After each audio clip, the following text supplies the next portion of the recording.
Good morning, children. A very good morning to all of you. This is Aprajita ma'am again back here. After a long time since we are back again for our online classes. So a very good morning to all of you. This is a positive note from my side, as you all know, as I am always giving you all positive vibes. May your beautiful face shower smiles and shine the world with brightness. Now, as I move forward, today, what are we with? We are with the chapter Pride and Prejudice, written by Jane Austen.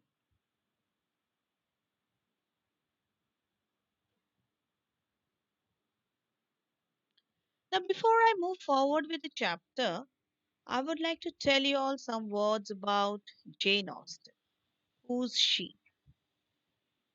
Jane Austen was born on December 16th, 1775, at Steventon, Hampshire, England.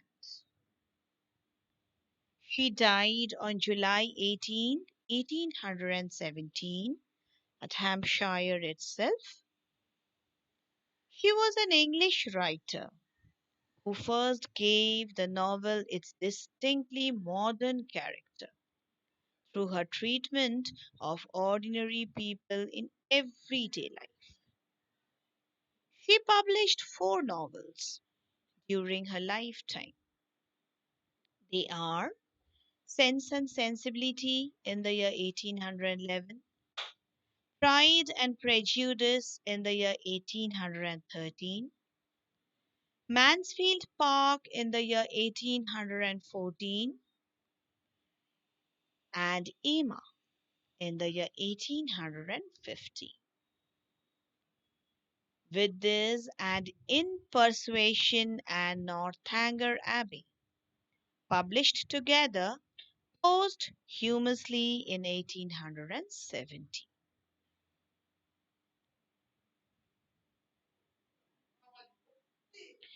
She vividly depicted English middle class life during the early 19th century. Her novels defined the era's novel of manners, but they also became timeless classics that remained critical and popular success for over 2 centuries after her death.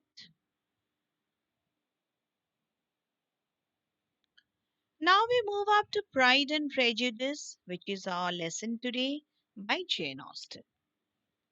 It's a romantic novel published anonymously in three volumes in the year 1813, as I told you.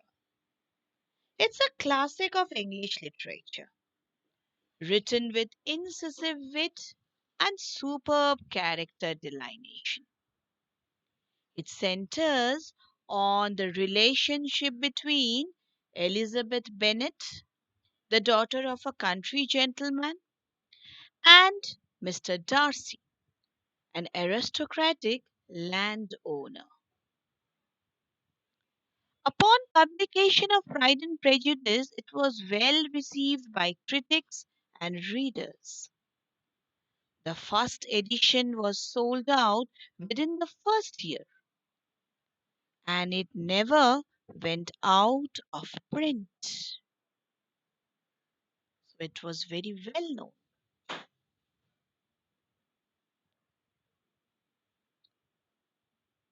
Now, as we come up to its setting, Pride and Prejudice is set in rural England at the turn of the 10th tenors, and it follows the Bennet family, which includes five very different sisters. The eldest, Jane, is sweet tempered and modest. She is her sister Elizabeth's confidant and friend. Elizabeth, The heroine of the novel is intelligent and high spirited. She shares her father's distaste for the conventional views of the society as to the importance of wealth and rank. The third daughter, Mary, is plain, bookish, and pompous, while Lydon and Kitty are two youngest. They are fleety and immature.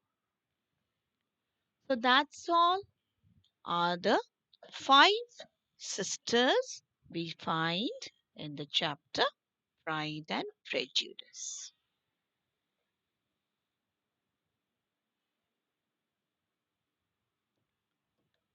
Mr. Bennet is the family patriarch. He is fond of his two eldest daughters, especially his favorite Elizabeth, but takes a passive interest in the younger ones, and ultimately failing to curb their childish instincts. An intelligent but eccentric and sarcastic man, he does not care for society's conventions and mocks his wife's obsession with finding suitable husbands for their daughters. As several scholars have noted, however, Mrs. Bennet is rightfully concerned. Because of an entail, the modest family estate is to be inherited by William Collins, Mr. Bennet's nephew, who is the next male in line. Indeed, as Austen scholar Mary Evans noted, if Mrs. Bennet is slightly crazy, then perhaps she is so because she perceives more clearly than her husband the possible fate of her five daughters if they do not marry. Unfortunately, Mrs. Bennet's fervor and indelicacy often work against her interests. A woman of little sense and much self pity, she indulges her lively youngest daughters.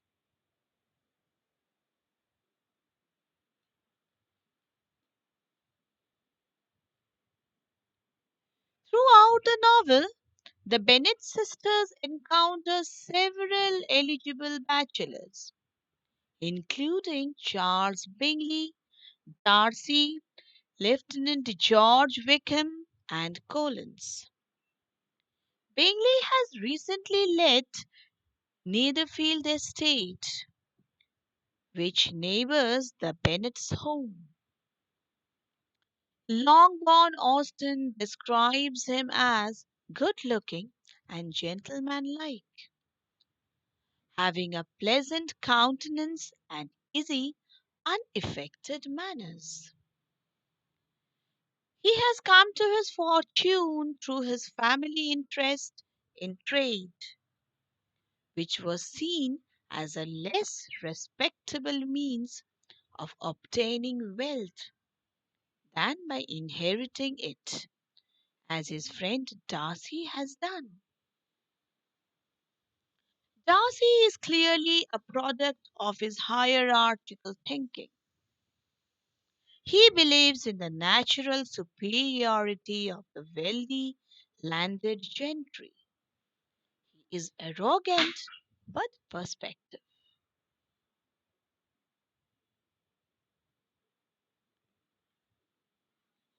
Darcy's estates were once managed by Wickham's father, but he and Wickham are no longer friendly.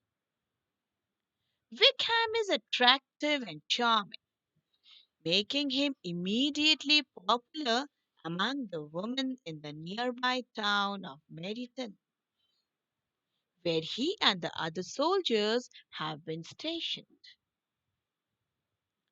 Collins, on the other hand, is not a sensible man, and the deficiency of nature had been but little assisted by education or society. He is a clergyman whose patron, the controlling Lady Catherine de Bourreau, is Darcy's aunt.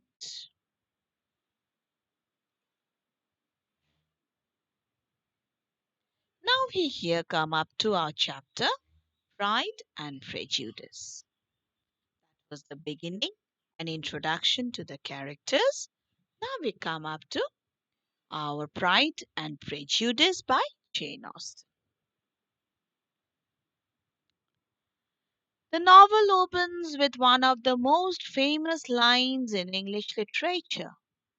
It is a truth universally acknowledged that a single man in possession of a good fortune must be in want of a wife.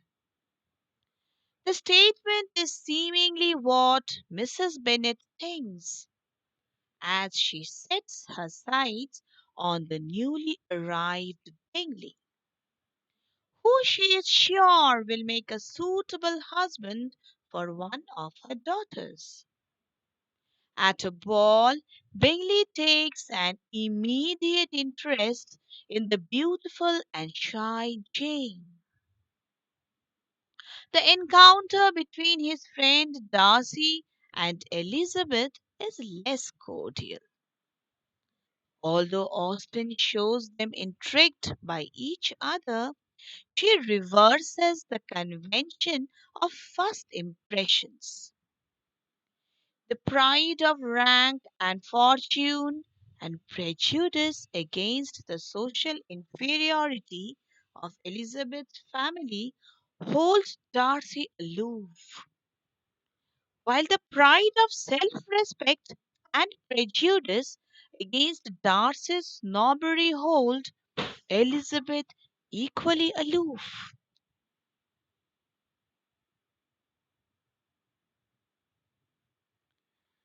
The pompous Collins soon arrives, hoping to marry one of the Bennet sisters. Mrs. Bennet steers him toward Elizabeth, but the latter refuses his offer of marriage. He instead becomes engaged to her friend Charlotte.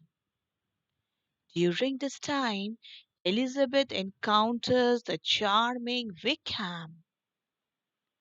There is a mutual attraction between the two, and he informs her that Darcy has denied him his inheritance.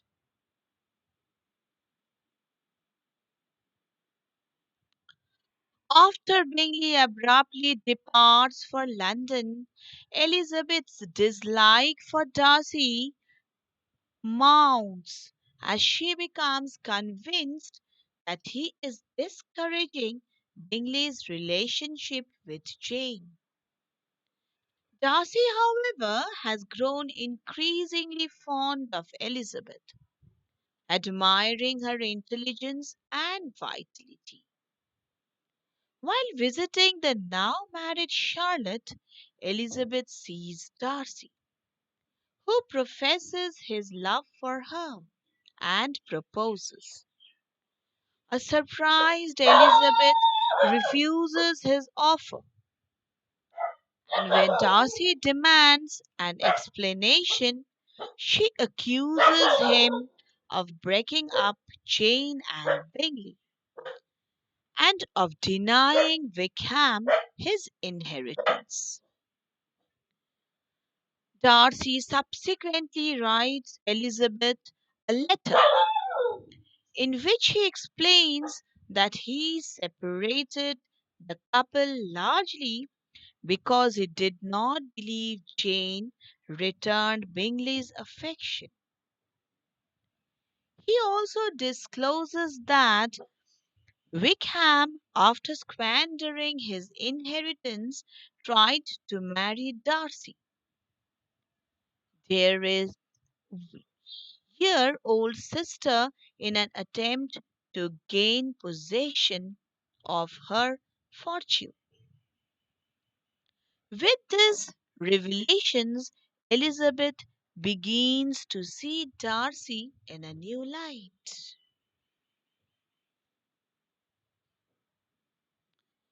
Shortly thereafter, the youngest Bennet's sister, Lydia, elopes with Wickham.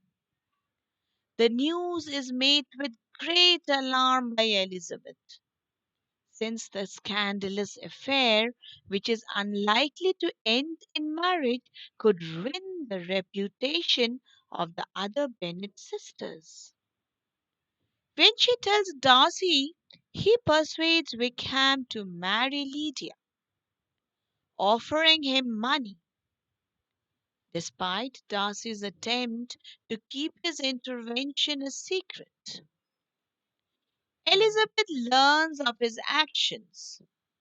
At the encouragement of Darcy, Bingley subsequently returns, and he and Jane become engaged. Finally, Darcy proposes again to Elizabeth, who this time accepts.